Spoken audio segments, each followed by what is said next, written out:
اعوذ باللہ من الشیطان الرجیم بسم اللہ الرحمن الرحیم اللہم صلی علی سیدنا محمد معدن الجود والکرم وآلہ وسلم۔ سامعین و ناظرین اکرام، السلام علیکم ورحمۃ اللہ وبرکاتہ۔ آج کا ہمارا موضوع یہ ہے کہ گناہ اور سرکشی میں فرق کیا ہے۔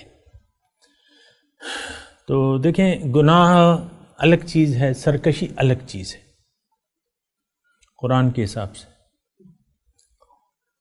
گناہ ہوتا ہے مومن سے، اور جو مجرم ہے وہ سرکش ہے۔ گناہ ہوتا ہے مومن سے۔ اول تو میں جو قرآن میں ہے کہ ان اللہ غفور الرحیم، کہ اللہ تعالیٰ بخشنے والا مہربان ہے، یہ کس کے لیے ہے، اس کی میں تھوڑی سی وضاحت کر دوں۔ دیکھیں، ایک بات تو یہ ہے کہ انسان سے گناہ اور غلطی ہو سکتی ہے، اور ایک آدمی اگر اللہ کے ہاتھ اپنی اختیار کو بیچ دے، بیعت کر لے، اللہ کے ساتھ ایک سودا کر لے، ایک ڈیل کر لے، اور پھر اس راستے پر چل پڑے، اس راستے کو اپنا لے اور محمد رسول اللہ کے طریقے کے مطابق، اب اس سے گناہ کا صدور ممکن ہے۔ بہت بڑا ولی ہوگا لیکن اس سے غلطی کا امکان ہو سکتا ہے۔ صرف پیغمبر کی ذات جو ہے وہ گناہ سے پاک ہے، اس سے کوتاہی سے، اور وہ معصوم ہوتے ہیں۔ باقی انسان معصوم نہیں ہے، اس سے گناہ کا صدور ممکن ہے مومن سے، جو توبہ کر بھی لے اور اللہ کو منزل بنا کے اللہ کے راستے پر چل پڑے، پھر بھی اس کے انسانی جو جذبات ہیں اس میں ہو سکتا ہے کہ اس کو کہیں ٹھوکر لگ جائے، یہ گر جائے، اور پھر یہ اگر معافی مانگ لے۔ اس کا طریقہ کیا ہے کہ یہ معافی مانگ لے، کسی لوگوں کے حقوق ہیں وہ ادا کر دے اور اللہ سے معافی مانگ لے۔ مثال کے طور پہ کوئی بھی جرم ہو گیا، چوری کر لی اس نے، تو یہ اپنی غلطی کو تسلیم کرے۔ مثال کے طور پہ میں نے غلطی کو لی، چوری مطلب نہیں ہونی چاہیے تھی، یا غیبت آپ نے کر لی۔ غیبت بھی بہت بڑا گناہ ہے، آپ نے غیبت کر لی، مومن نے غیبت کر لی،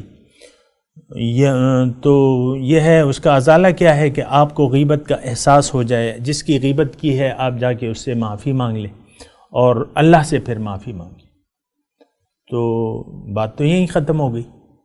یہ گناہ ہے، گناہ صغیرہ کبیرہ یہ ہو سکتے ہیں، کبائر صغائر۔ لیکن جو اللہ تعالیٰ کا یہ سسٹم ہے یہ بہت اچھا ہے۔ اللہ تعالیٰ نے قرآن میں فرمایا ہے یہ گناہ کی معافی کیسے، ان تجتنبوا کبائر ما تنہون عنہ نکفر عنکم سیئاتکم، اگر تم بڑے بڑے گناہوں سے اجتناب کرو تو یہ چھوٹے چھوٹے گناہ میں ویسے ہی معاف کر دوں گا۔ حضور صلی اللہ علیہ وسلم فرماتے ہیں کہ انسان کامل وضو کرتا ہے، سارے گناہ اللہ تعالیٰ معاف کر دیتا ہے اس کے۔ کامل نماز پڑھتا ہے، سارے گناہ معاف ہو جاتے ہیں۔ حضور نے صحابہ کو سے ارشاد فرمایا، پوچھا بلکہ کہ دیکھو تمہارا کیا خیال ہے ایسے شخص کے بارے میں جس کا گھر جو ہے ایک نہر کے کنارے پر ہو اور 5 وقت وہ اس میں غسل کرتا ہو، تو تمہارا کیا خیال ہے کہ اس کے جسم پر کوئی میل کچیل رہ جائے گا؟ صحابہ نے کہا نہیں حضور۔ انہوں نے کہا یہ نماز کی مثال ایسی ہے کہ تم 5 مرتبہ انسان آتا ہے، نماز پڑھتا ہے، اس کے سارے میل کچیل جو ہے دور ہو جاتے ہیں۔ مومن جو ہے اس سے گناہ کا صدور ممکن ہے، لیکن اس کے لیے اللہ تعالیٰ نے کہا ہے کہ تم گناہ اگر ہو گیا تم سے، اس کی معافی مانگو، دوبارہ نہ کرنے کا عہد کر لو اور اللہ کی طرف رجوع کر لو۔ تو اللہ تعالیٰ فرما رہا ہے، بلکہ اللہ تعالیٰ نے تو یہاں تک فرمایا ہے کہ الا من تاب وآمن وعمل صالحا فاولئک یبدل اللہ سیئاتہم حسنات۔ اللہ تعالیٰ فرماتا ہے الا من تاب، جو رجوع کر لیا، جس نے رجوع کر لیا اللہ تعالیٰ کی طرف، ایمان لے آیا اور عمل صالح کیا، تو اللہ تعالیٰ فرماتا ہے میں تمہارے گناہوں کو نیکیوں میں بدل دوں گا۔ فاولئک یبدل اللہ سیئاتہم حسنات۔ تو بہرحال یہ گناہ جو ہے یہ تو آپ نوٹ کر لیں۔ بعض اوقات انسان، ویسی میں بات کروں، ایک انسان نیکی کی طرف نہیں آتا، وہ کہتے ہیں میں پہلے گناہ چھوڑ دوں، ایسا ہوتا ہے میں پہلے اپنے آپ کو اس قابل بنا لوں، تو یہ تصور غلط ہے، ایسا نہیں ہے. آپ نیکی شروع کر دیں. ان الحسنات یذہبن السیئات، اللہ تعالیٰ کا قانون یہ ہے کہ نیکی جو ہے وہ برائیوں کو مٹا دیتی ہے. نیکی کے راستے پر چلیں گے، روشنی کے راستے پر چلیں گے، نور کے راستے پر چلیں گے تو آپ اندھیروں سے نکل جائیں گے. آپ راستے پر چل نہیں رہے اور آپ کہہ رہے ہیں اندھیرے دور ہو جائیں. روشنی کو آپ قبول نہیں کر رہے، روشنی کے راستے پر چلنے کے لیے آپ تیار نہیں ہیں، اور پھر کہہ رہے ہیں کہ میں پہلے اندھیروں کو دور کر لوں. بھئی راستے پر چلنے سے اندھیرے دور ہوتے ہیں. تم راستے پر چلو، اندھیرے دور ہو جائیں گے. بہرحال آج کا جو موضوع میرا یہ ہے کہ گناہ اور سرکشی میں فرق کیا ہے. تو دیکھیں، سرکشی ایک اور چیز ہے، یہ گناہ سے بالکل مختلف چیز ہے. سرکشی کیا ہے؟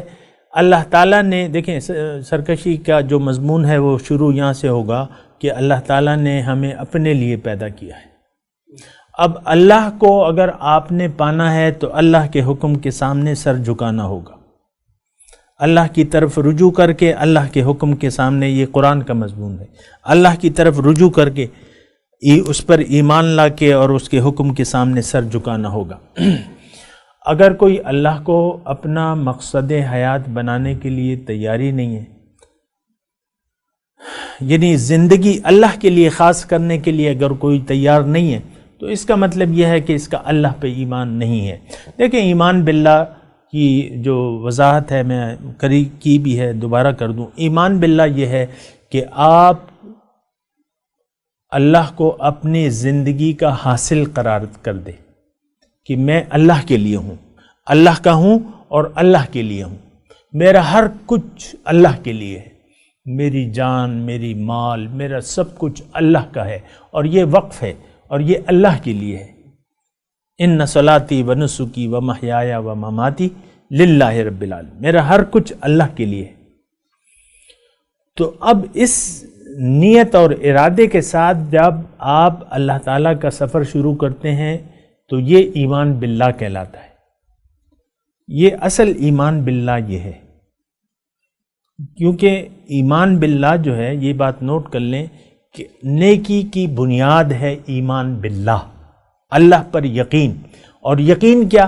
کہ اللہ میری منزل ہے، اللہ میرا مقصود ہے، اللہ ہی مجھے مطلوب ہے، اللہ ہی میرا محبوب ہے. یہ ایمان باللہ ہے.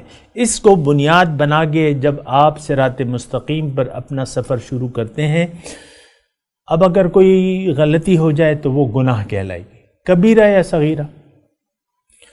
لیکن سرکشی کیا ہے کہ آپ اللہ کو اپنی منزل قرار دینے کے لیے تیار نہ ہو، اپنی زندگی اللہ کے لیے خاص کرنے کے لیے تیار نہ ہو، آپ کے اور بھی معبود ہوں. دیکھیں، اس میں یہ ہوتا ہے نا کہ جب اللہ آپ کا محبوب نہیں ہے تو اب باطل آپ کا محبوب بن جائے گا. یہ ایک بات نوٹ کر لیں.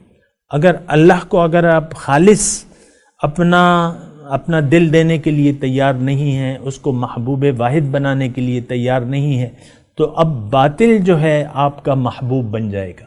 باطل ما سوی اللہ. باطل کیا ہے؟ اللہ کے سوا جو بھی ہے، اس میں آپ کی ذات ہو سکتی ہے. آپ دیکھیں بڑے لوگوں، یعنی بہت سے لوگوں کو، یعنی عزت کو، اپنی عزت کو بڑی اہمیت دیتے، اپنی ناک کو، اپنی عزت کو یہ آپ قربان کرنے کے لیے کوئی تیار نہیں ہے. ایک عزت دار آدمی ہے، وہ چھولے بیچنے کے لیے نہیں کھڑا ہوگا. بہت بھی تکلیف ہو لیکن وہ چھولے نہیں بیچے گا، آلو چنے نہیں بیچے گا، پکوڑے سموسے نہیں بیچے گا. کیوں؟ کہ اس کی ایک عزت بنی ہوئی ہے. اکثر تو اسی میں لوگ مارے جاتے ہیں. یعنی جو نچلے کام ہیں وہ کرنے کے لیے تیار ہی نہیں ہوتے. جو عزت، یہ میں ویسے ایک مثال دے رہا ہوں. آپ کی اپنے ذہن میں ایک عزت ہے، آپ یعنی بہرحال، تو پھر یہ ہے کہ آپ کی عزت، اپنی عزت آپ کو محبوب ہے.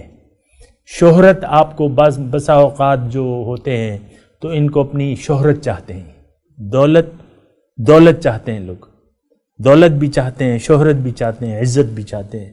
اللہ تعالیٰ نے سب کچھ مجھے دیا ہوا ہے، جب وہ کہتے ہیں نا بعض اوقات. تو بہرحال سرکشی کی میں بات کر رہا تھا. سرکشی یہ ہے کہ آپ اللہ پر ایمان نہ لا کے زندگی گزاریں، اب آپ سرکش ہیں.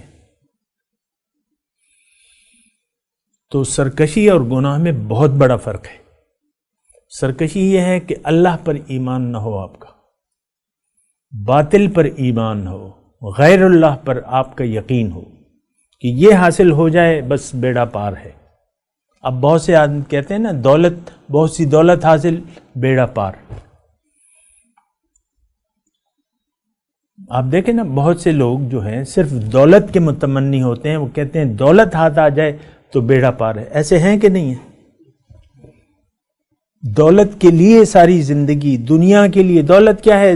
دنیا کی زندگی کا نچوڑ تقریباً کہہ سکتے ہیں نا. ہر چیز آپ حاصل کر سکتے ہیں بظاہر کہنے کو، ورنہ نہیں ہوتی. دولت سے ہر چیز، آپ کو صحت نہیں مل سکتی. دولت ہوتی ہے، دولت رہ جاتی ہے، آپ چلے جاتے ہیں. تو بہرحال یہ سرکشی اور گناہ میں بہت زیادہ فرق ہے. سرکشی یہ ہے، آپ کو مختصر طور پہ میں کہہ رہا ہوں کہ آپ کے دل میں اللہ کی یاد نہ ہو، غیر اللہ کی یاد سے آپ کا دل آباد ہو. یہ آدمی سرکش ہے، اور سرکشوں کا ٹھکانہ جنت میں نہیں ہے کم از کم. ہاں گناہ گاروں کا ٹھکانہ ہو سکتا ہے، گناہ گاروں کو جنت مل سکتی ہے، لیکن جو سرکش ہے اللہ تعالیٰ نے اس میں. وآخر دعوانا ان الحمدللہ رب العالمین. مولایا صلی وسلم دائما ابدا علی حبیبک خیر الخلق کلہم.